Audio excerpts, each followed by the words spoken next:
আমার দিদির এখন মালা বদল হচ্ছে, আর মালা বদল হতে হতে জামাইবাবুর বন্ধুরা পাশ থেকে কী সব ইয়ার্কি মারছে তোমরাই শুনতে পাবে।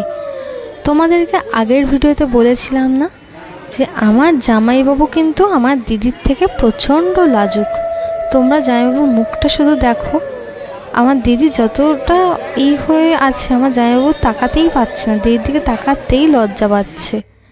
তারপর সবাই যখন চারিদিক থেকে বলা শুরু করলো যে বিয়ে তো এবার হয়েই গেল, এবার একটু বউয়ের দিকে মুখটা তুলে দেখো, তারপর আর কি একটু ভালোভাবে তাকালো।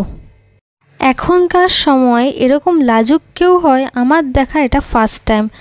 কারণ এখনকার সময় তো দেখি সবাই সবাইকে জড়িয়ে ধরে, অনেক কিছু করে। আরও কেন যে আমার জামাইবাবুটা এতটা লজ্জা পাচ্ছে।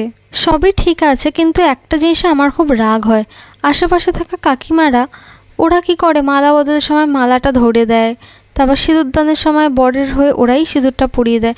কী দরকার ওদের ভালো মুহূর্তটা নষ্ট করার জন্য? ওরা কি আর এসব মুহূর্ত বারবার পাবে?